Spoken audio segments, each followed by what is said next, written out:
Hello बच्चों, आशा करता हूं कि आप सब लोग बहुत अच्छे होंगे, बढ़िया होंगे भाई। ठीक है, सब मस्त होंगे। Very good morning all of you. सब लोग ठीक हैं भाई, बढ़िया है, फर्स्ट क्लास है। Wish you very very happy new year आप सभी को। नव वर्ष की बहुत बहुत शुभकामनाएं बच्चों। और साथ ही साथ इस नव वर्ष पे आप लोग एक प्रॉमिस करो, और वो प्रॉमिस ये कि इस साल चाहे कुछ भी हो जाए, हम लोग ये जो वर्दी है ना, इसको लेके रहेंगे। बस ये कमिटमेंट होनी चाहिए अपने आप से, एक हौसला होना चाहिए, एक जुनून होना चाहिए, एक जज्बा होना चाहिए कि हम ठीक है वर्दी लेकर रहेंगे चाहे कुछ भी हो जाए। ठीक है, जो भी हमारे सपने हैं इस साल, वो सपने हमें अपने पूरे कर लेने हैं। अब इस साल के बाद और कोई दूसरा साल नहीं, बस। ठीक है जी, ध्यान रखना। सभी को बहुत बहुत शुभकामनाएं नववर्ष की। और आज का जो टॉपिक है वो है the motion the inner structure of the अर्थ, मतलब पृथ्वी की आंतरिक संरचना। पृथ्वी की आंतरिक संरचना के बारे में आज हम पढ़ेंगे। जैसा कि आप सभी को पता है कि मैं लास्ट में आप लोगों के कमेंट देखता हूं, मैं पूछता हूं कोई डाउट तो नहीं है, और फिर आपको कोई डाउट होता भी नहीं है, क्योंकि छोड़ते ही नहीं है सर किसी डाउट को। ठीक है, इतने कॉन्सेप्चुअल सब्जेक्ट में जहां पर इतनी कठिन कठिन अवधारणाएं हैं, वहां पर भी एक भी डाउट नहीं छोड़ रहे। ठीक है, और ना आगे कभी छोड़ेंगे। ज्योग्राफी का मतलब है कि आज से अब आपके फिंगर टिप्स पे याद होने वाली है ये ज्योग्राफी आपको। ठीक है, चलिए बिना टाइम वेस्ट किए हम स्टार्ट करते हैं।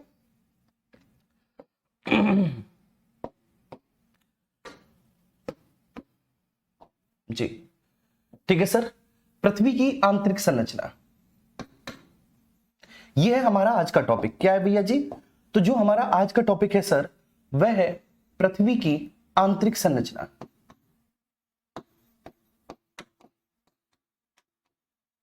आंतरिक संरचना,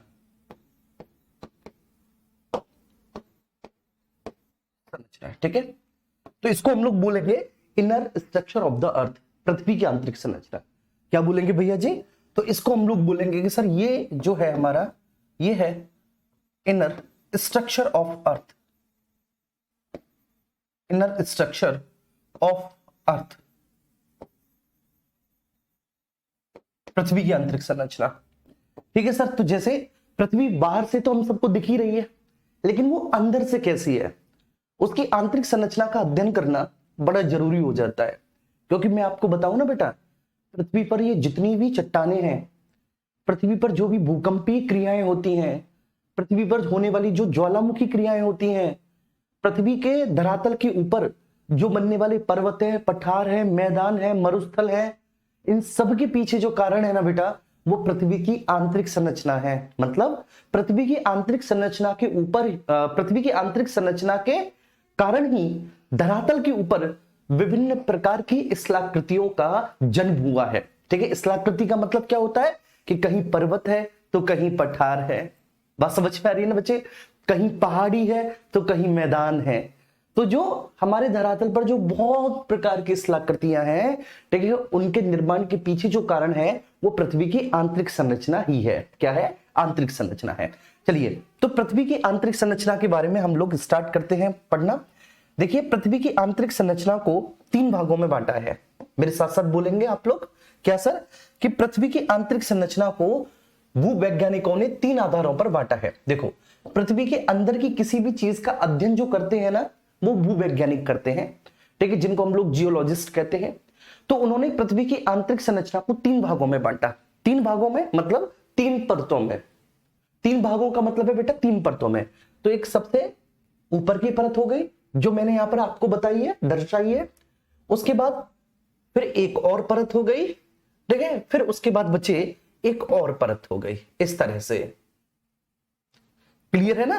तो मैंने क्या बोला? मैंने बोला कि भूवैज्ञानिकों ने पृथ्वी की आंतरिक संरचना को सब 3 भागों में विभाजित किया है। पृथ्वी की जो सबसे बाहरी परत है, ठीक है, सबसे जो आउटर लेयर है, सबसे बाहरी परत, उसको हम लोग अंग्रेजी में कहते हैं क्रस्ट। बाबू क्या कहते हैं? क्रस्ट। जो पृथ्वी के अंदर की परत है उसको हम लोग बोलते हैं, ठीक है ना, क्रस्ट के अंदर की जो परत है उसको हम लोग बोलते हैं मेंटल। और जो मेंटल से भी अंदर है भैया जी, उसको हम लोग बोलते हैं कोर। जो मेंटल से भी अंदर है उसको क्या बोलेंगे? उसको कोर बोलेंगे। तो कुल मिलाकर मैंने क्या बोला? मैंने ये बोला सर कि भूवैज्ञानिकों ने पृथ्वी की आंतरिक संरचना को 3 भागों में डिवाइड किया है। ठीक है ना? पृथ्वी की आंतरिक संरचना का ज्ञान, हमेशा ध्यान रखना, पृथ्वी की जो आंतरिक संरचना का ज्ञान होता है ना, वो प्रत्यक्ष प्रकार से नहीं हो सकता, ठीक है ना। कोई भी आज तक बेटा ऐसा इंस्ट्रूमेंट अथवा ठीक है ऐसा साधन नहीं बना कि हम पृथ्वी की आंतरिक संरचना को ठीक है ना डायरेक्टली उसकी स्टडी कर सके। तो पृथ्वी की आंतरिक संरचना के बारे में हमें आज तक जितना भी पता चला है ना, जितना भी, वो सब इनडायरेक्ट एविडेंसेस पर आधारित है, अप्रत्यक्ष प्रमाणों पर आधारित है। ठीक है, जैसे ठीक है भूकंपीय लहरें, जो भूकंपीय तरंगे होती हैं उनके माध्यम से, ज्वालामुखी क्रियाओं के माध्यम से, ठीक है, हमने पृथ्वी की आंतरिक संरचना के बारे में ठीक है ज्ञात किया है, या फिर बेसिकली चट्टानों के नेचर से ये हमें इन सब के बारे में पता चला है।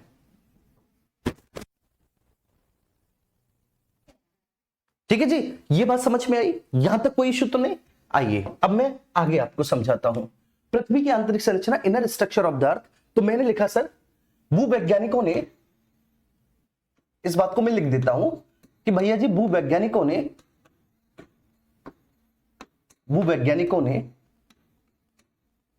पृथ्वी की आंतरिक संरचना को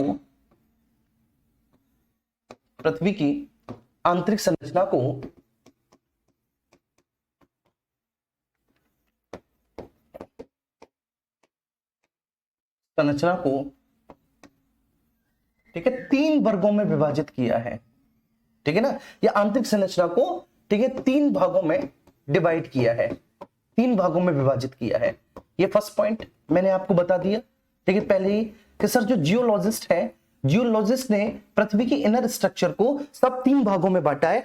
और आपको कोई कंफ्यूजन ना हो, मैंने पहले ही बता दिया, सबसे बाहरी परत ठीक है क्रस्ट है, उसके बाद मेंटल है और उसके बाद कोर है। ये 3 परत हो गए, 3 भाग हो गए, 3 परतों में डिवाइड किया है। अच्छा, अब इसके बाद जो अगला प्रश्न पूछा जाता है कि भाई पृथ्वी की आंतरिक संरचना का आखिर अध्ययन प्रत्यक्ष प्रमाणों पर आधारित है या फिर इनडायरेक्टली एविडेंसेस पर। ठीक है, तो ध्यान रखना, आंतरिक संरचना के बारे में हमें अप्रत्यक्ष प्रमाणों के आधार पर पता चला है।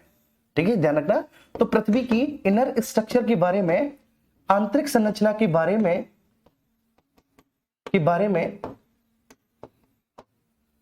अप्रत्यक्ष प्रमाणों से ज्ञात होता है। किससे भैया जी? अप्रत्यक्ष प्रमाणों से ज्ञात होता है, प्रमाणों से ज्ञात होता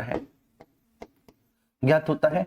अब ये प्रश्न भी पूछा जा सकता है कि वो कौन कौन से इनडायरेक्ट एविडेंसेस हैं जिनसे पृथ्वी की आंतरिक संरचना के बारे में हमको जानकारी मिलती है। तो आप इसमें लिखेंगे कि सर जो इनडायरेक्ट एविडेंसेस हैं उनमें भूकंपीय तरंगे,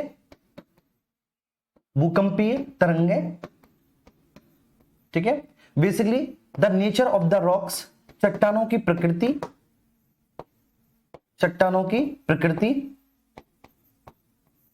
ठीक है, ज्वालामुखी क्रिया से निकलने वाला मैग्मा, या फिर आप केवल ज्वालामुखी क्रिया ही लिख दें, वोल्केनिक एक्टिविटी, ज्वालामुखी क्रिया, ठीक है, the nature of the rocks, ठीक है sir, earthquake waves and the volcanic activity. तो ज्वालामुखी क्रिया से हम पृथ्वी की आंतरिक संरचना के बारे में थोड़ा बहुत जान पाए हैं। क्लियर है? अब जैसे ये तो आपको पृथ्वी का बाह्य स्वरूप देखने को मिल रहा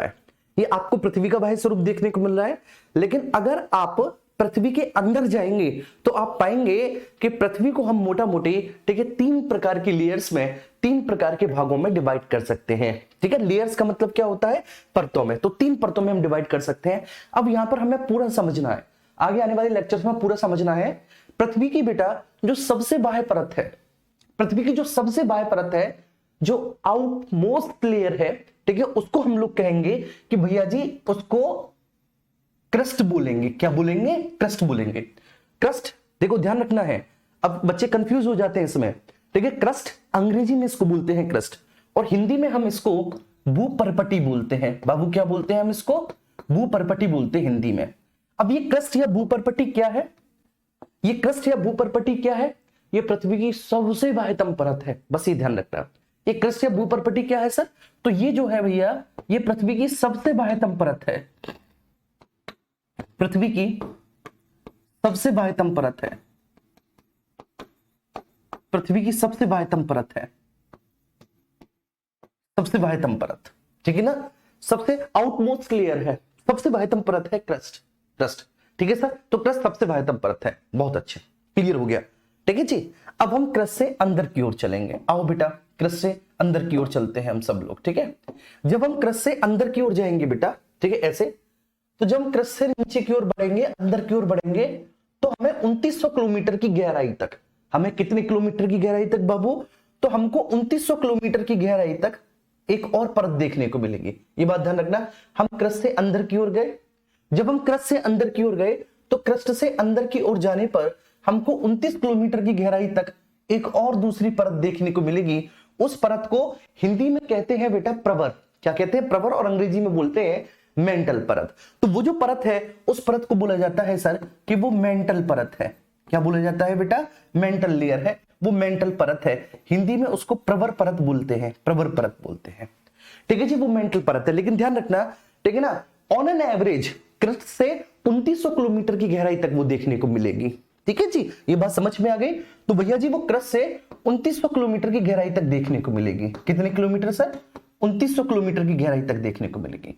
तो वो भैया जी कितने किलोमीटर? 2900 किलोमीटर की गहराई तक देखने को मिलेगी क्रस्ट से। ठीक है जी, ये बात क्लियर हो जाती है। तो वो क्रस्ट से 2900 किलोमीटर की गहराई तक देखने को मिलती है। वह क्रस्ट से 2900 किलोमीटर की गहराई तक देखने को मिलती है। ठीक है जी, क्लियर है? 2900 किलोमीटर की गहराई, वह क्रस्ट से 2900 किलोमीटर की गहराई तक देखने को मिलती है। प्रवर या मेंटल परत कहते हैं। अब जब मेंटल के हम नीचे चलेंगे, मेंटल के नीचे जाएंगे, तो मेंटल के नीचे हमको कोर मिलेगी, कोर मिलेगी मेंटल के नीचे। लेकिन ठीक है, हमको चलना कहां है सर? हमको चलना है यहां से भूपर्पटी से, और भूपर्पटी से जब हम अंदर की ओर जाएंगे, अंदर की ओर जाएंगे तो लगभग 5151 किलोमीटर तक। बाबू कितना? लगभग 5151 किलोमीटर तक। ठीक है, ध्यान रखना, 5151 किलोमीटर। कहां से भैया जी? तो आपके क्रस्ट से। हमें क्रस्ट से अंदर बढ़ना है 5151 किलोमीटर। हमें क्रस्ट से अंदर बढ़ना है 5151 किलोमीटर, 5151 किलोमीटर। कहां से भैया जी? क्रस्ट से अंदर की ओर बढ़ना है। तब मेंटल से कितना हो गया? तो 5151 में से 2900 घटा दो तो उतना मेंटल से। बोलो होगा कि नहीं? ठीक है, 5151 में से 2900 घटा दो तो उतना बच्चे हमें मेंटल से आगे बढ़ना है। लेकिन हम क्रस्ट से ही इसको काउंट करते हैं और एग्जाम में भी क्रस्ट से ही पूछा जाता है। तो जब हम क्रस्ट से अंदर की ओर बढ़े, जब हम क्रस्ट से आगे की ओर गए, कितना भैया? 5151 किलोमीटर, 5151 किलोमीटर। तो हमको जो परत देखने को मिलेगी, हमको जो लेयर देखने को मिलेगी, उसको हम लोग बोलेंगे बेटा कोर। ठीक है, अब दिक्कत ये है, कोर ये भी है और कोर बाबू ये भी है, ये दोनों ही कोर है। ठीक है, आप देख रहे होंगे ये वाली बाहर वाली है, ये वाली अंदर वाली कोर है ना? तो ये वाली बच्चे बाहर वाली है, ये वाली अंदर वाली कोर है। हिंदी में इसको बोलेंगे क्रोड। हिंदी में क्या बोलेंगे? क्रोड। ठीक है, एक जगह मैंने लिख दिया, हिंदी में क्रोड बोलेंगे। अब क्रोड में, ठीक है, और क्रस्ट में कुछ बच्चे हो जाते हैं कंफ्यूज, कम पढ़ के जाते हैं, हिंदी और अंग्रेजी में देख के जाते नहीं, तो कभी कभी कोर को वो हिंदी में क्रोड पूछ लेता है, क्रोड। तो क्रोड का मतलब है आंतरिक परत। क्या है बच्चे इसका मतलब? आंतरिक परत। ठीक है, अभी जो क्रोड है, तो इस वाली क्रोड को हम लोग कहेंगे कि साहब ये वाली है आउटर क्रोड। ठीक है, ये क्या है सर? ये आउटर है, ये आउटर कोर है। और ये वाली जो है भैया जी, ये वाली इनर कोर है। ये वाली क्या है? Inner core. अब आपके मन में एक सवाल आ रहा होगा कि सर ये कितनी गहराई पर मिलेगी हमको इनर कोर? बिल्कुल, आपके इस डाउट को भी दूर करेंगे। तो इधर देखो सब लोग, जब हम यहां से इस तरह से ऐसा कर दो, तो जब हम क्रस्ट से, किससे बच्चे? क्रस्ट से। ठीक है, जब हम क्रस्ट से अंदर की ओर बढ़ते हैं, अंदर की ओर बढ़ते हैं, अंदर की ओर बढ़ते हैं, कितना? 6371 किलोमीटर।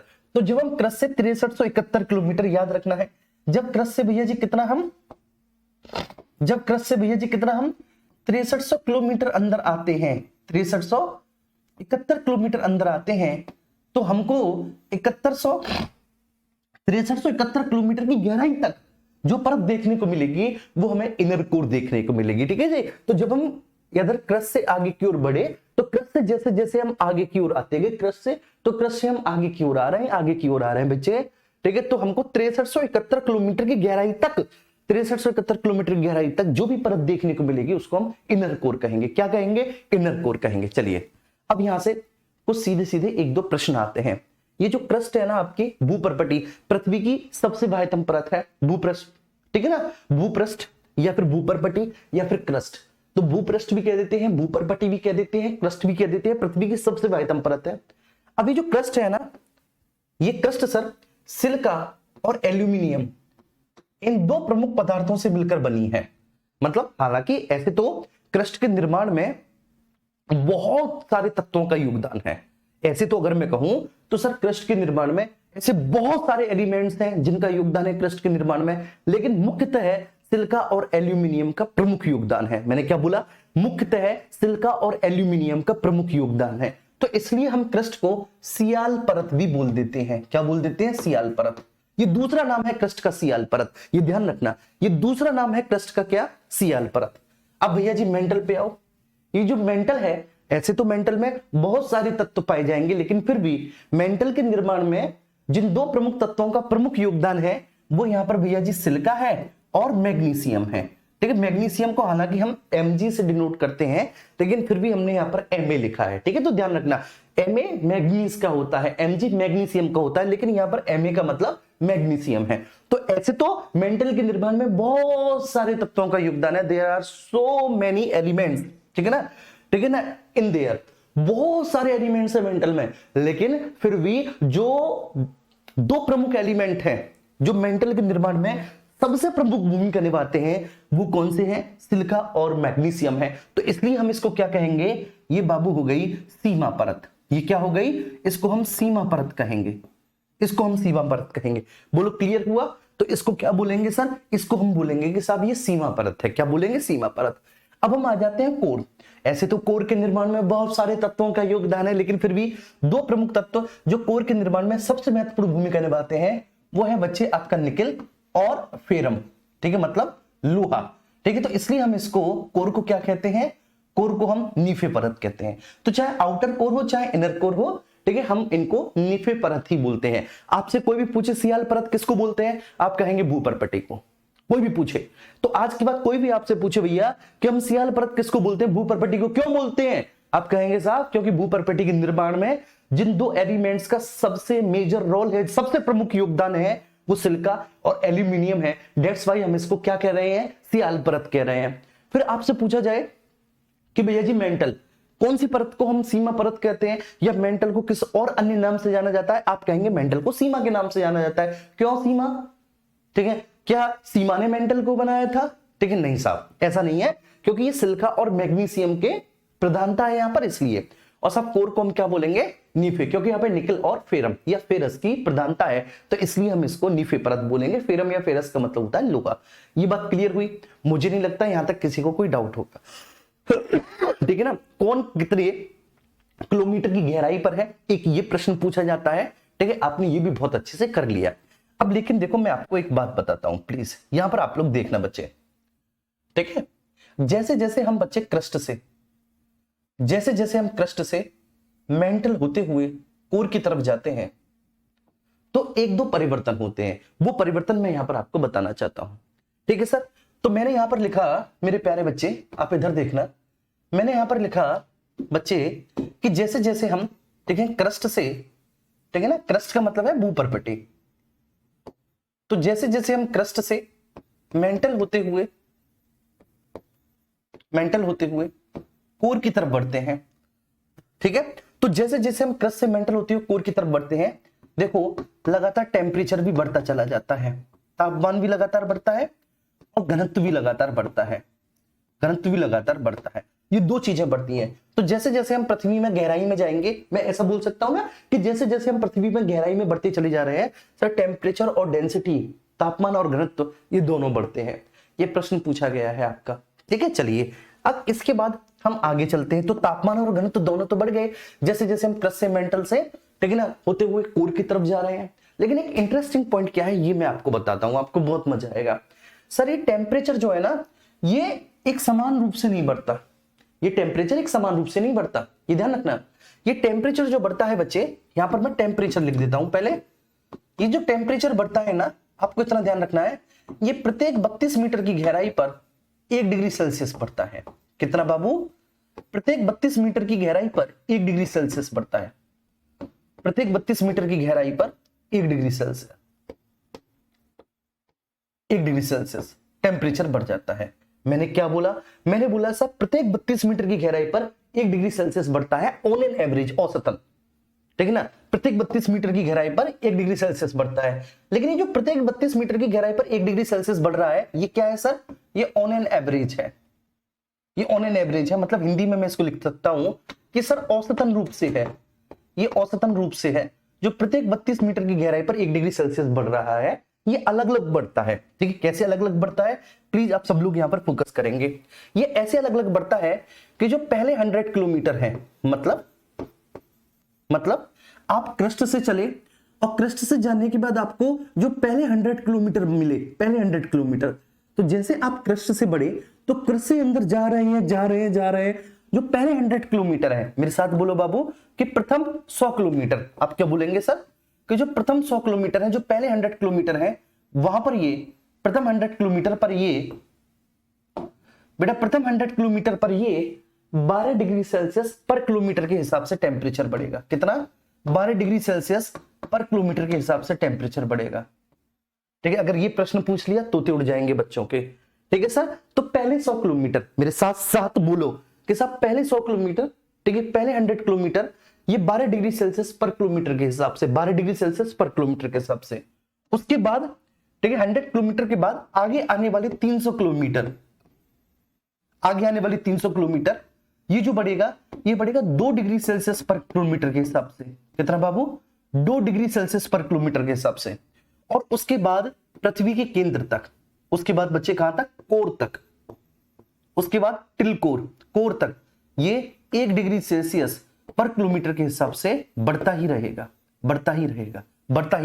इसका मतलब क्या है कि जैसे जैसे हम पृथ्वी में अंदर की ओर जाएंगे तो तापमान लगातार बढ़ता चला जाएगा, है कि नहीं? ठीक है, तो जैसे जैसे हम अंदर की ओर जा रहे हैं तापमान बढ़ता चला जाएगा।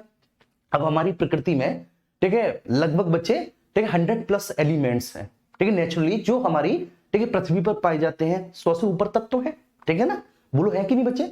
तो हमारी पृथ्वी पर लगभग 100 से ऊपर तत्व हैं जो नेचुरली हमारी पृथ्वी में पाए जाते हैं तत्व।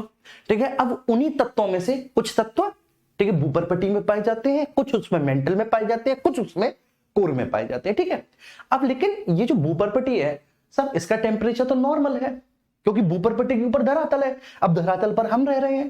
ठीक है बेटा, देखो ये जो धरातल है ना, ये इसी भूपर्पटी के ऊपर है। ये जो क्रस्ट है, इसी क्रस्ट के ऊपर धरातल है, जो सरफेस है, जो धरातल है, और इसी धरातल पर हम लोग रह रहे हैं। जो हमारे मकान बने हुए हैं, दुकान बने हुए हैं, जो घर बनी हुई है, जो बिल्डिंग बनी हुई है, ठीक है, जो होटल रेस्टोरेंट वगैरह बेटा जो भी कुछ बना हुआ है ना, वो इसी धरातल पर है। बस ये बात ध्यान रखना। तो ये जो क्रस्ट है ना, क्रस्ट आपकी सॉलिड है, क्रस्ट ठोस अवस्था में है। ये भी पूछ लेता है क्यों ठोस है? क्योंकि साहब टेम्परेचर बहुत कम है क्रस्ट का। अरे बोलो ना यार कि साहब क्रस्ट का टेम्परेचर बहुत कम है। अब जब क्रस्ट का टेम्परेचर बहुत कम है तो जो क्रस्ट है बाबू, क्रस्ट कैसी है? क्रस्ट ठोस मिलेगी हमको देखने को, सॉलिड मिलेगी क्रस्ट। लेकिन जैसे जैसे हम अंदर की ओर बढ़ रहे हैं बेटा, तो जो टेम्परेचर है वो 100 किलोमीटर तक तो हर किलोमीटर पर 12 डिग्री सेल्सियस बढ़ेगा, फिर उसके बाद 2 डिग्री सेल्सियस बढ़ेगा।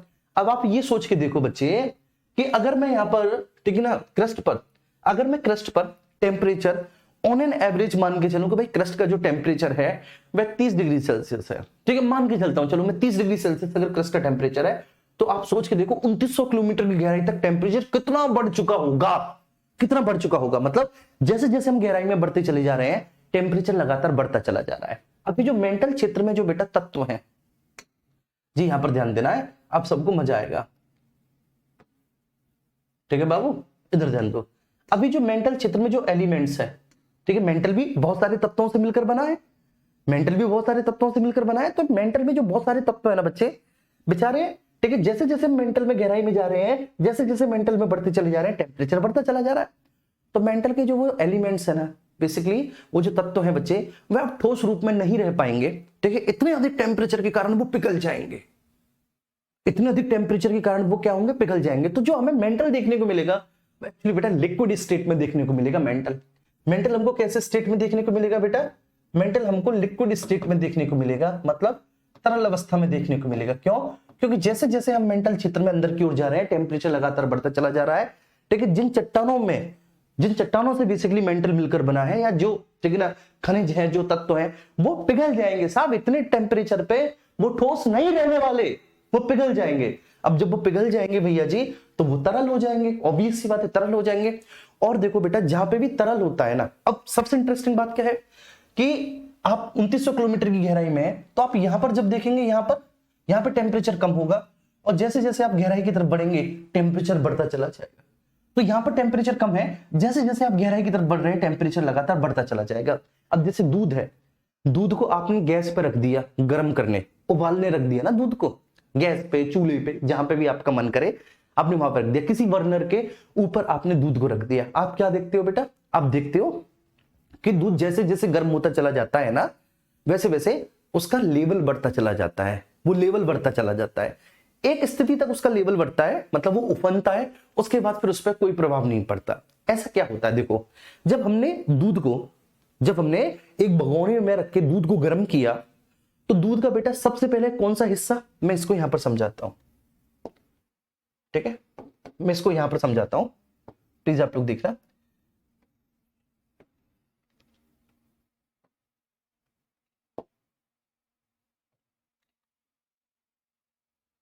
मैं यहां पर आपको इस बात को बताता हूं, ठीक है बच्चे।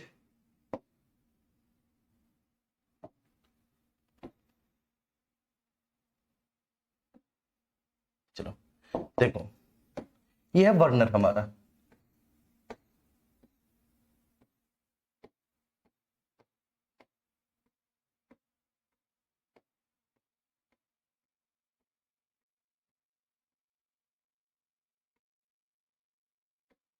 चलो ये हमारा बर्नर बेटा है ना, और इस बर्नर में क्या भरा हुआ है भैया जी, इस बर्नर में भरा हुआ है दूध, ठीक है, मतलब इस पात्र में क्या भरा हुआ है, इस बर्नर के ऊपर रखा हुआ है दूध, ठीक है जी, इस बर्तन में रखा हुआ है दूध,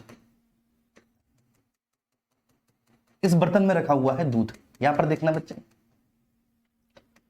एक छोटा सा कॉन्सेप्ट समझा रहा हूं और उसकी वजह से मुझे पूरा प्रयोग आपको दिखाना पड़ रहा है, ठीक है सर। तो ये कोई पात्र है, ठीक है, ये कोई ऐसा बर्तन है, ठीक है, इस बर्तन में ये दूध है, और ये जो आप देख रहे हैं सर ये क्या है, ये एक ठीक है ना बर्नर है, ठीक है ना, और इसको बर्नर जो है बेसिकली क्या दे रहा है, हीट दे रहा है, ठीक है, टेम्परेचर दे रहा है, तो कुल मिला के ये बर्नर है। ये बात मैंने आपको समझा दी। तो जब हम दूध को गर्म करते हैं, तो हमने जब दूध को गर्म किया तो दूध का कौन सा हिस्सा, ठीक है, सबसे पहले ऊष्मा के संपर्क में आया, बताओ बच्चे, दूध का कौन सा हिस्सा सबसे पहले ऊष्मा के संपर्क में आया, ये वाला हिस्सा, ठीक है जी, ध्यान रखना, दूध का जो नीचे वाला हिस्सा है वो सबसे पहले ऊष्मा के संपर्क में आया, उसको सबसे पहले ऊष्मा मिली। जब उसको ऊष्मा मिली तो ये तो आपने पढ़ाई होगा मेरे प्यारे बच्चे, कि जब हम किसी भी अणु को टेम्परेचर देते हैं या ऊष्मा देते हैं, ठीक है, तो उस अणुओं के मध्य जो गतिज ऊर्जा होती है, ठीक है ना, उसकी वैल्यू बढ़ जाती है, ठीक है, तो अणुओं के मध्य होने वाली गतिज ऊर्जा जो है, ठीक है, उसका मान बढ़ जाता है, उसका मान बढ़ जाता है। अब जब गतिज ऊर्जा बढ़ गई तो इससे बच्चे जो अंतराण्विक दूरी है, अंतराण्विक दूरी बढ़ जाएगी, क्योंकि अंतराण्विक बल जो होते हैं वो कमजोर हो जाएंगे। मेरा कहने का आशय ये है, अगर मैं आपको, ठीक है, आप ही की भाषा में बताऊं तो मैंने इतना बताया कि साहब ये यहाँ पे कोई दूध है, इसको मैंने हीट दिया, ठीक है, ये वाले जो अणु हैं, ये वाले जो मॉलिक्यूल्स हैं दूध के, प्लीज यहां पर फोकस करना, दूध के बेटा ये वाले जो मॉलिक्यूल्स हैं, इन वाले मॉलिक्यूल्स को क्या मिला, इन वाले मॉलिक्यूल्स को सबसे पहले ऊष्मा मिली।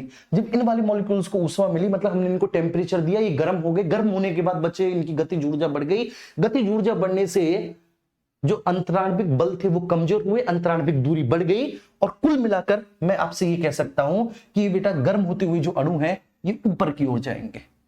ये गर्म होते हुए अणु, क्योंकि इनकी गतिज ऊर्जा बढ़ चुकी है, गतिज ऊर्जा बढ़ने के कारण ये मॉलिक्यूल्स ऊपर की तरफ जाएंगे, और जो ऊपर का अपेक्षाकृत ठंडा द्रव है, जो ऊपर का दूध अभी तक ठंडा है, वहां तक ऊष्मा गई नहीं है, वो उसका स्थान घिरने के लिए नीचे आएगा, और ये क्रिया तब तक चलती रहेगी, तब तक चलती रहेगी जब तक कि, ठीक है, इस पूरे बर्तन में रखे हुए दूध का टेम्परेचर एक जैसा नहीं हो जाता। तो ये जो तरंगे हैं ना, इन्हीं को हम बच्चे संवहनी तरंगे कहते हैं। ये जो संवहनी तरंगे हैं ना, इन्हीं संवहनी तरंगों के कारण बच्चे क्या होता है, इन्हीं संवहनी तरंगों के कारण द्रवों में ऊष्मा का स्थानांतरण होता है, द्रवों में ऊष्मा का स्थानांतरण होता है इन्हीं संवहनी तरंगों के कारण। उम्मीद करता हूं कि यह बात आपको बहुत अच्छे से समझ में आ गई होगी, ठीक है। तो द ट्रांसफरेशन ऑफ द हीट, ठीक है ना, in the liquids why occurs किसके द्वारा बेटा, कन्वेक्शनल वेव्स के द्वारा, संवहनी तरंगों के द्वारा। तो जो संवहनी तरंगे हैं इन्हीं के कारण बेटा द्रवों में ऊष्मा का स्थानांतरण होता है। संवहनी तरंगे क्या होती हैं, तो बेटा संवहनी तरंगे बेसिकली अपेक्षाकृत, ठीक है ना, कैसे चल रही है, अधिक तापमान से कम तापमान की ओर, कम तापमान से अधिक तापमान की ओर, यही तो होता है बेटा, अरे बोलो ना, अपेक्षाकृत ठीक है ना। जो नीचे का गर्म पदार्थ है वह संवहनी तरंगों के प्रभाव से ऊपर की ओर, और जो ऊपर का ठंडा पदार्थ है वह संवहनी तरंगों के प्रभाव से नीचे की ओर। भैया जी यही तो है। और ये प्रक्रिया तब तक चलेगी जब तक कि संपूर्ण द्रव का टेम्परेचर एक जैसा नहीं हो जाता। तो द्रवों में ऊष्मा का जो प्रभाव होता है वो संवहनी तरंगों के द्वारा। तो ये जो मेंटल है ना, इस मेंटल में भी बेटा ऐसी ही संवहनी तरंगें चल रही हैं। मेरा कहने का मतलब यह है, ये जो मेंटल परत है, इस मेंटल परत में भी संवहनी तरंगें चल रही है। तो एग्जामिनर कभी भी पूछे कि पृथ्वी की किस परत में संवहनी तरंगें चलती हैं, तो आप बोलेंगे सर संवहनी तरंगें मेंटल परत में चल रही है। तो ये जो मेंटल परत है ना सर, यहां पर भी संवहनी तरंगें चल रही हैं। उम्मीद करता हूं ये बात समझ में आ गई होगी। यहां पर संवहनी तरंगें चल रही है ना जी। ये बात क्लियर हुई, यहां तक कोई इश्यू नहीं। क्यों संवहनी तरंगें चल रही हैं? क्योंकि आपने देखा यहां का टेम्परेचर ज्यादा है तो अधिक टेम्परेचर है, तो अधिक टेम्परेचर वाला जो पदार्थ होगा वो कम टेम्परेचर की ओर। अरे बोलो ना बेटा, संवहनी तरंगों के प्रभाव से अधिक टेम्परेचर वाला पदार्थ कम की ओर और कम वाला अधिक की ओर। और ये कब तक चलता रहेगा? तो आप बोलेंगे सर ये जब तक चलता रहेगा जब तक कि ठीक है मेंटल चित्र का टेम्परेचर एक जैसा नहीं हो जाए, और वो होने वाला है नहीं, वो होने वाला है नहीं। ठीक है, तो घनत्व और तापमान दोनों लगातार बढ़ते हैं जैसे जैसे हम पृथ्वी के कोर की तरफ जाते हैं, गहराई की तरफ जाते हैं। एक और फैक्ट मैं बताना चाहूंगा, जो क्रस्ट है ना, जो क्रस्ट है, क्रस्ट का जो घनत्व है वो है 3.0। क्रस्ट का घनत्व है 3.0। और जो पृथ्वी का औसत घनत्व है, जो पृथ्वी का औसत घनत्व है, पूरी पृथ्वी का औसत घनत्व, ये एग्जाम में पूछा गया है आपके एसएससी में। तो जो पृथ्वी का औसत घनत्व है, पृथ्वी का औसत घनत्व वो 5.5 है। तो इसका मतलब क्या हुआ? अगर पूरी पृथ्वी का औसत घनत्व 5.5 है और इनमें से क्रस्ट का घनत्व सॉरी इनमें से क्रस्ट का घनत्व 3.0 है। अगर पूरी पृथ्वी का औसत घनत्व 5.5 है, इनमें से क्रस्ट का घनत्व 3.0 है। तो इसका क्या मतलब हुआ? इसका मतलब ये हुआ कि जैसे जैसे हम गहराई में जाएंगे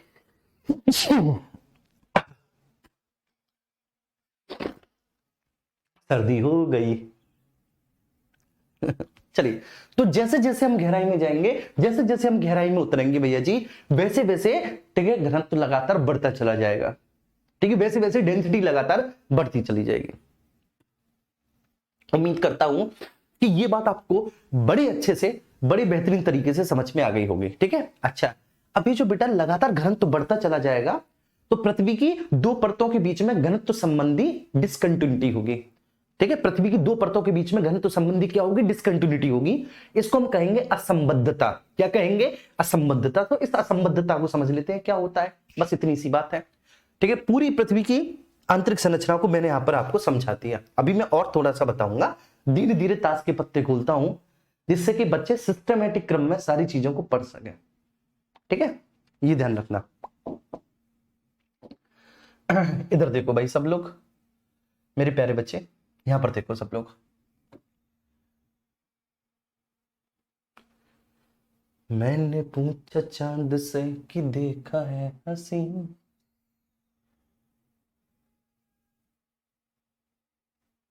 चलो ठीक है। देखो मेरा कहने का मतलब क्या है, जरा मैं आपको समझाता हूं। ये मैंने इसको ऐसे कर लिया, थोड़ा सा मैंने इसको ऐसे कर दिया। चलो मैं आपको क्या समझाना चाह रहा हूं बाबू, और इधर करो। चलो मैं आपको क्या समझाना चाह रहा हूं, ठीक है, इस बात को आप देखना। जैसे पृथ्वी ऐसी है ना, ये जो हमारी पृथ्वी है, ये पृथ्वी हमारी ऐसी है बेटा, ये पृथ्वी हमारी ऐसी है ना जी, ये पृथ्वी हमारी ऐसी है। तो मैंने अभी क्या किया है, मैंने अभी क्या किया है, ये बात देखना, ये पृथ्वी का केंद्र है। मैंने अभी क्या किया है कि आपको समझाने के लिए, मैंने अभी आपको समझाने के लिए, ठीक है, ऐसे करके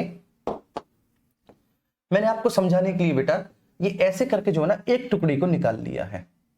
ऐसे करके बेटा एक टुकड़ी को निकाल लिया मैंने आपको समझाने के लिए। तो ये वाला जो है यही, सॉरी, तो ये वाला है बेटा वो यही है बस। देखिए इसको मैंने जूम कर दिया, इस वाले हिस्से को मैंने जूम कर दिया, जिससे कि मैं आपको घनत्व संबंधी डिस्कंटिन्यूटी समझा सकूं। ठीक है, देखो सिंपल सी बात है भाई, जैसे जैसे आप पृथ्वी के अंदर जा रहे हैं घनत्व बढ़ रहा है, डेंसिटी बढ़ रही है। डेंसिटी क्या होता है? द्रव्यमान बटे आयतन। ठीक है, मास और वॉल्यूम जो दोनों का रेशियो होता है उसको हम डेंसिटी कहते हैं, सब घनत्व कहते हैं। इतनी तो बात आप सबको पता होगी। अब नेक्स्ट आगे कंटिन्यू करते हैं। तो भैया देखो जैसे जैसे हम नीचे की ओर जा रहे हैं तो घनत्व लगातार बढ़ता चला जा रहा है। अभी जो घनत्व बढ़ रहा है तो सब पृथ्वी की दो परतों के बीच में घनत्व संबंधी डिसकंटिन्यूटी होगी। क्या होगी? घनत्व संबंधी डिसकंटिन्यूटी होगी, है ना। चलिए, होगी ना, बिल्कुल होगी। आओ अब यहां पर चलो, देखो देखो बच्चे, बच्चे मन के सच्चे, इधर देखो।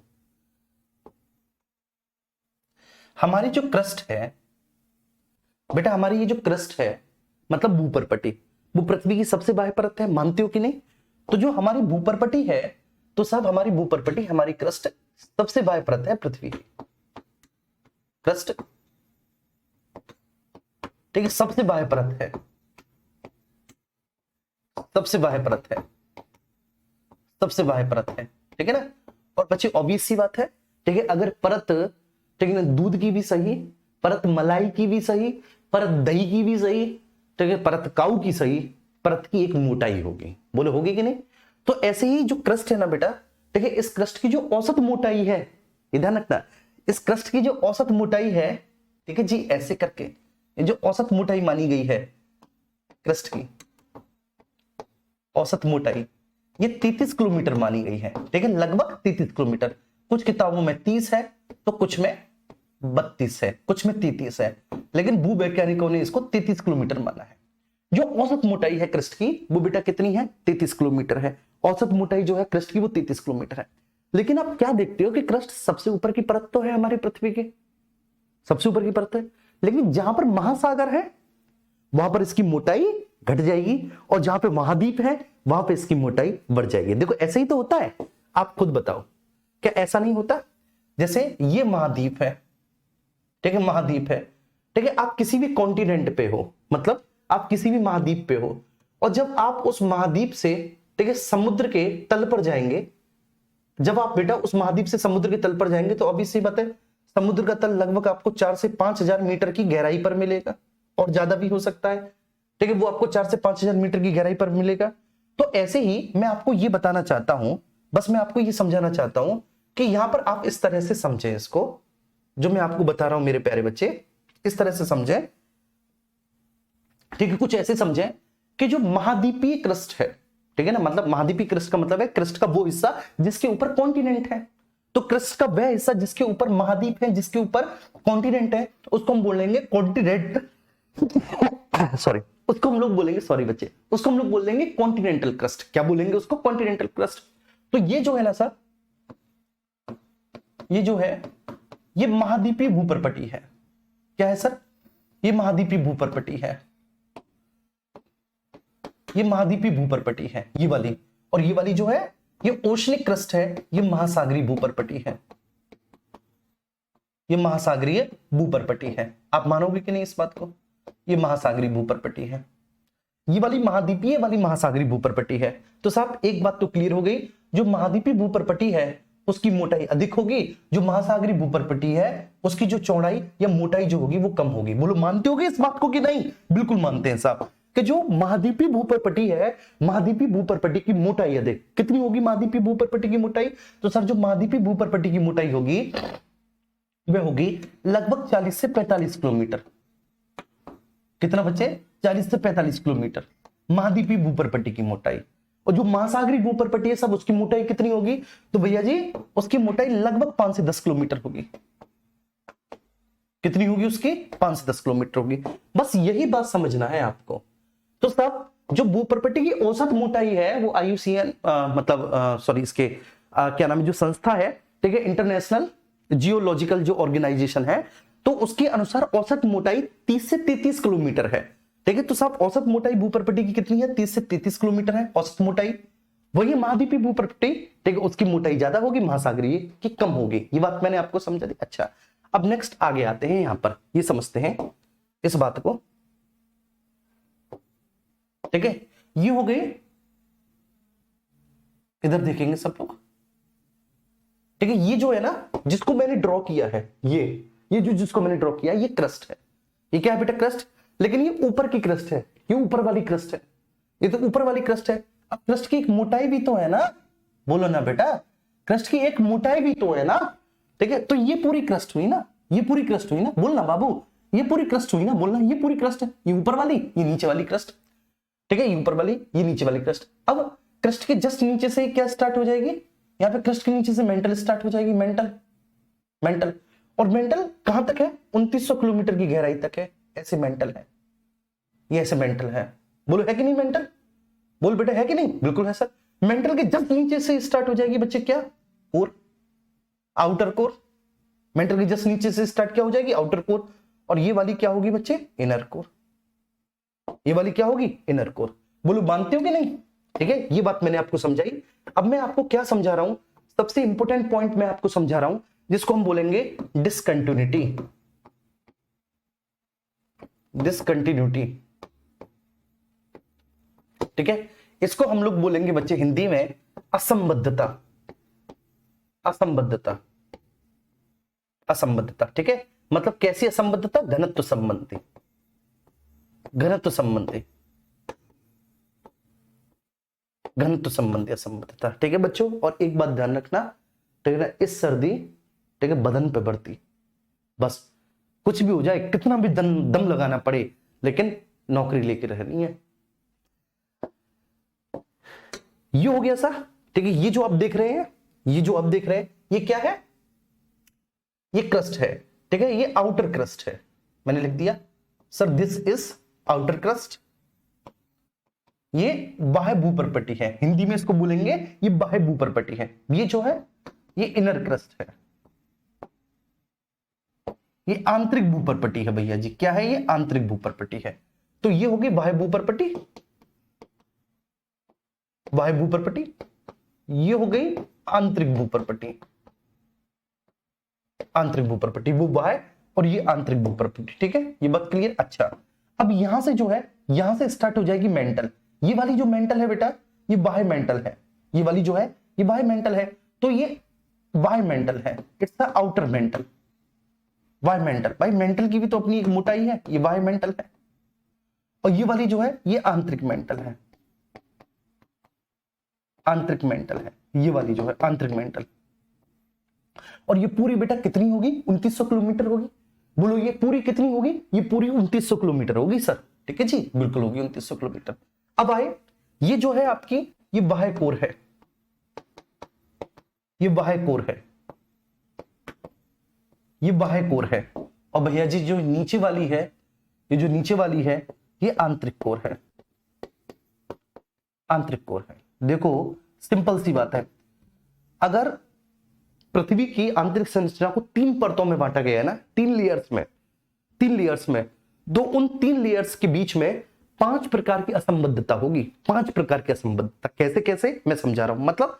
और ये जो डिसकंटिन्यूटी है ना, जिस भी जियोलॉजिस्ट ने, जिस भी भूवैज्ञानिक ने, ठीक है, इस डिसकंटिन्यूटी को खोजा, जिस भी भूवैज्ञानिक ने इस डिसकंटिन्यूटी को खोजा, उसने अपने ही आधार पर उसका नाम रख दिया। तो जिस भी बेटा वैज्ञानिक ने इसको खोजा, उसने अपने आधार पर नाम रख दिया, ठीक है ना, अपने अनुसार उसने उसका क्या कर दिया, नामकरण कर दिया। ये सबसे इंटरेस्टिंग बात है। तो देखो, ठीक है, मैं आपको बता रहा हूं और बहुत मजा आएगा।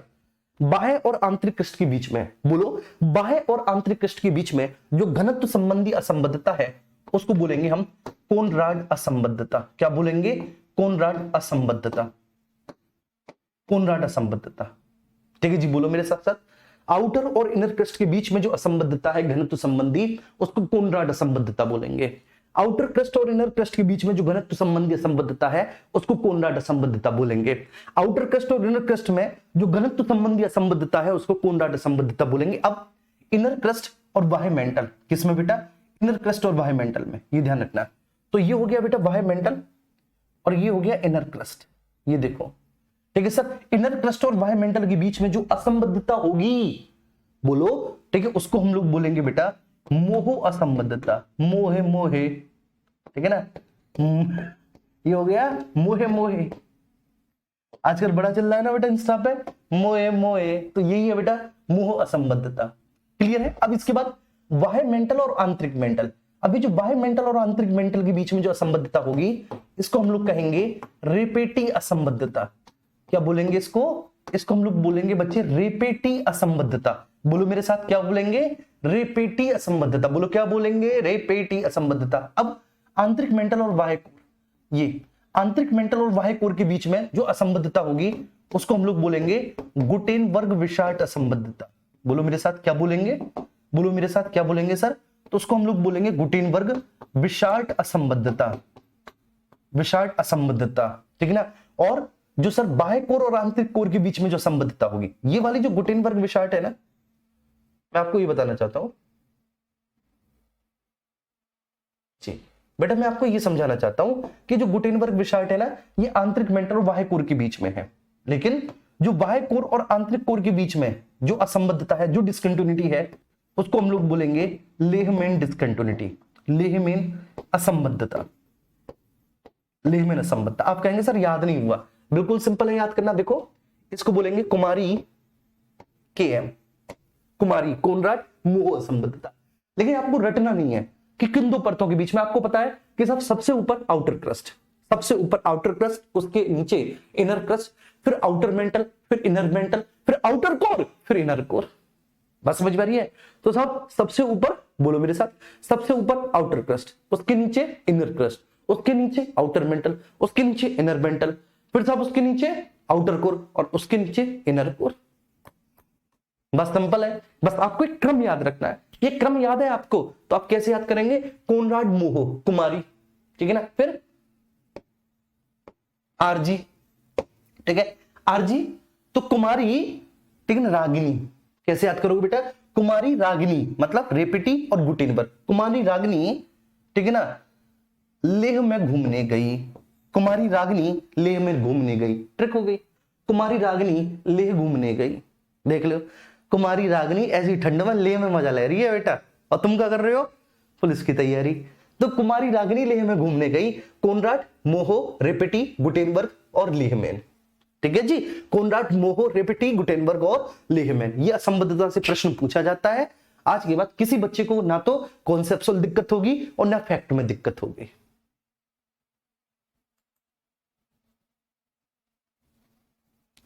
इंग्लिश में इनको इन्हीं के नाम से जानेंगे।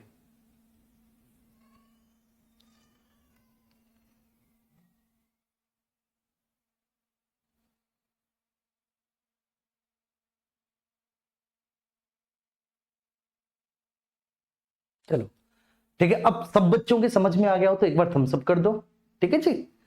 और रात मैंने क्लास ली थी, रात को 8 बजे, ठीक है, ध्यान रखना, उस क्लास को एक बार जरूर कर लेना। उसमें मैंने सूर्य ग्रहण, चंद्र ग्रहण और ज्वार भाटा पढ़ाया है, उस क्लास को जरूर लेना, रात वाली क्लास को। और इस तरह से ये पृथ्वी की आंतरिक संरचना आपकी संपन्न हुई, ठीक है जी। पूरी पृथ्वी की आंतरिक संरचना को हमने समझ लिया, जान लिया।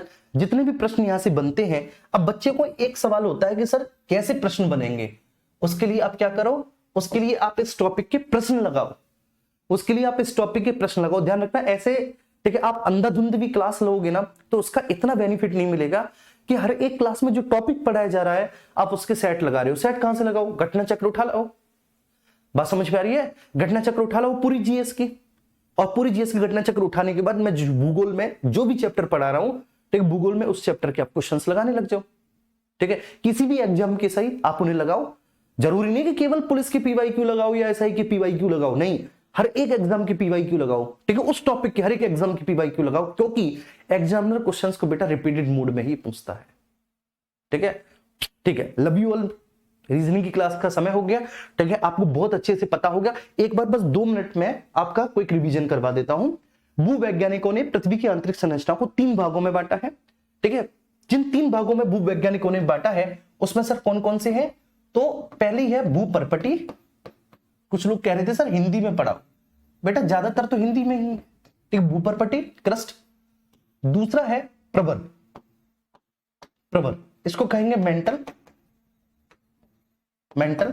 और तीसरा जो होता है उसको हम कहेंगे हिंदी में क्रोड, मतलब अंग्रेजी में कोर। 3 भागों में बांटा है, क्लियर है? अच्छा, अब भूपर्पटी को हम लोग क्या कहते हैं, सियाल परत। अगर पूछा जाए आपसे तो भूपर्पटी को हम क्या बोल देंगे भैया जी, भूपर्पटी को सियाल परत बोल देंगे, ठीक है। प्रवर को, मेंटल को हम क्या बोल देंगे, सीमा परत बोल देंगे, मेंटल को सीमा बोल देंगे। और क्रोड का एक अन्य नाम हमको क्या देखने को मिलेगा, निफे परत देखने को मिलेगा। क्या मिलेगा, निफे। यहीं से प्रश्न बन जाता है।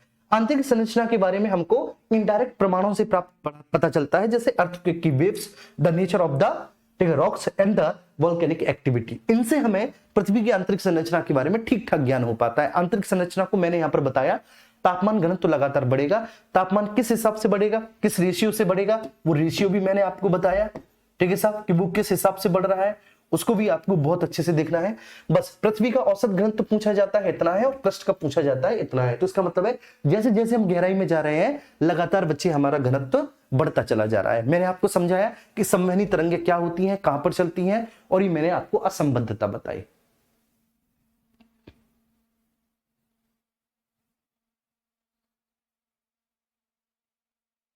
ये रवि कुमार बोल रहे हैं, सर बाबू मत बोला करो, बाबू गर्ल्स को बोलते हैं, बाबू पुल्लिंग होता है, वे गर्ल्स को बोलते हैं। तुम बोलते होगे गर्ल्स को बाबू, है? तुमने सुन लिया है, बाबू का स्त्रीलिंग होता है बबुआइन, बाबू होता है पुल्लिंग। ठीक है, love you all, bye bye बच्चों।